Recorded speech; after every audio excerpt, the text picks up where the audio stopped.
हा.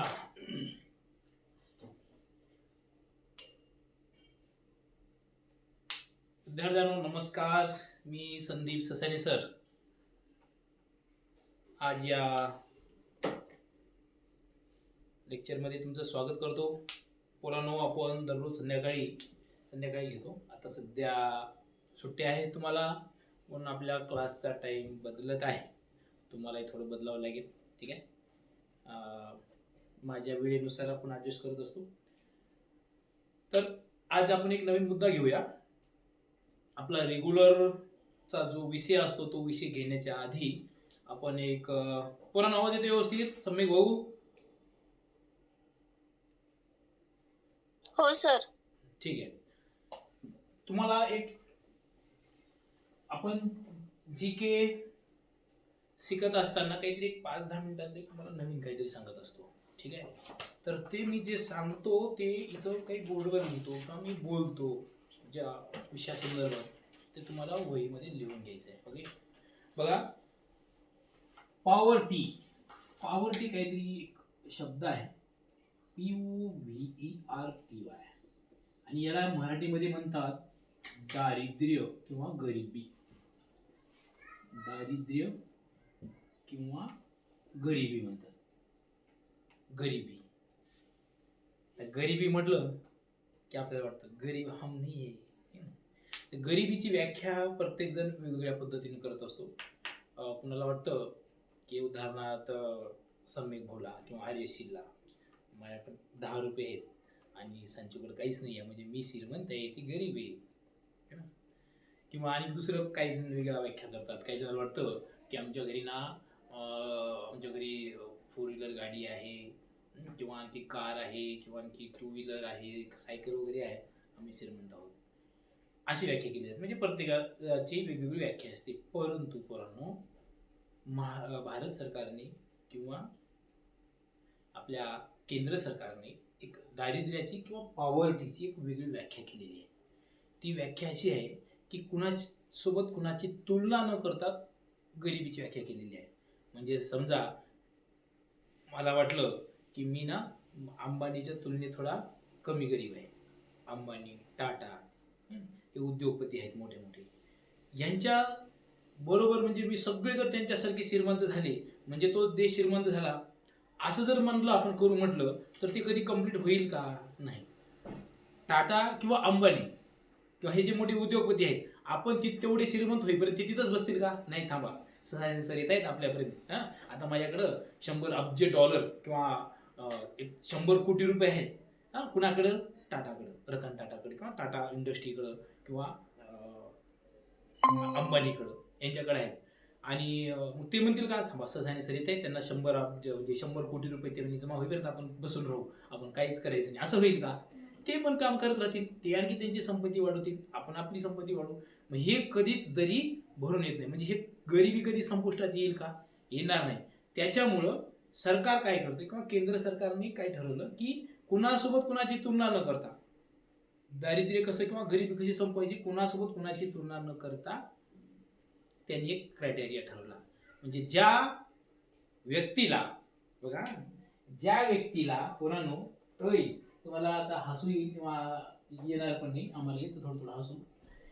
जो व्यक्ती महिन्याला 264 रुपये खर्च करतो किंवा कमवतो महिन्याला 264 रुपये. आता एकाला 300, 500, 1000 रुपये कम, म्हणजे एक रोजाना कामगार जर गेला समजा तर 1000 रुपये, 1500 रुपये आहे.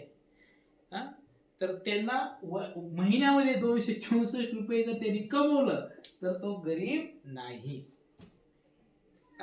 दुसरं असं की एखाद्या व्यक्तीच्या काही मूलभूत गरजा आहेत. मूलभूत गरजा म्हणजे कोणत्या? अन्न खायला पाहिजेच तरच माणूस जगू शकते.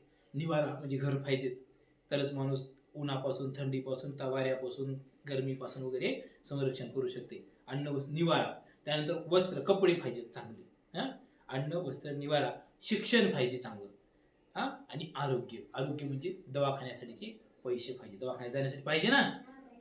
ह्या 5 गरजा जर जो माणूस भागवू शकतो स्वतःच्या, तो गरीब नाही.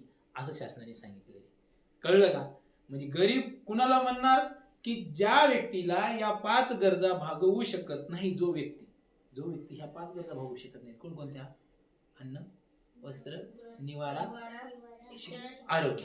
या 5 गरजा जो भागवू शकत नाही, कोणकोणत्या? अन्न, निवारा म्हणजे काय रे? घर. अन्न, निवारा, वस्त्र म्हणजे काय रे? कपडे. शिक्षण आणि काय रे पोरांनो? आरोग्य म्हणजे काय? तुम्ही आजारी वगैरे पडलो तर तुम्हाला दवाखान्यात जायला पैसे असले पाहिजेत.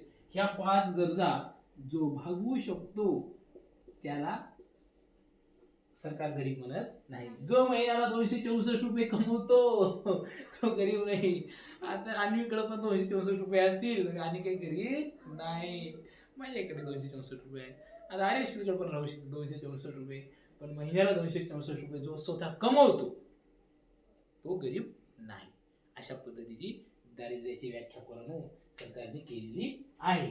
त्याचबरोबर त्यांनी एक सांगितलंय की आपण कॅलरी हा विज्ञानचा घटक शिकताना तुम्हाला कॅलरीज मी सांगितलं. मी कॅलरी सर्वात जास्त कॅलरी कशामधून मिळतात रे पोरांनो? सांगा. कार्बोहायड्रेट्स, प्रोटीन, फॅट कशामधून मिळतात? सर्वात जास्त कॅलरी आपण कशामधून खातो? नाही, विटॅमिन तर त्याच्यामधून नाही भेटत. कशामधून भेटतात?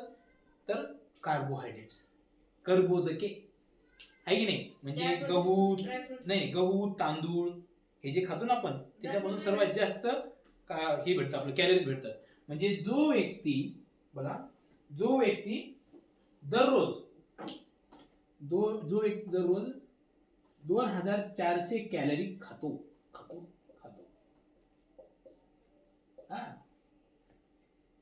किंवा 2100 कॅलरी खातो, तो व्यक्ती गरीब नाही. ज्यांना एवढंही भेटत नाही ना, ज्यांच्या अन्न होतं म्हणजे ज्यांना गहू, तांदूळ किंवा जे काही बाजरी, ज्वारी किंवा फॅट जे आहेत किंवा जीवनसत्व किंवा जे आहे फळं वगैरे ते त्यांना वेळेवर भेटत नाही, त्यांना तेही खायला भेटत नाही, ते गरीब. असं सरकारने सांगितलं. ससानी सरांनी नाही. तुम्हाला वाटलं संदीप ससानी सरांनी सांगितले, असं आपण काही सांगितलेलं नाही रे बाबा. कळतंय का? तर ह्या 2-3 गोष्टी तुमच्या लक्षात राहू द्या. गरिबी म्हणजे काय. आणि दुसरी 1-2 शब्द लक्षात असू द्या की भारतामध्ये निरपेक्ष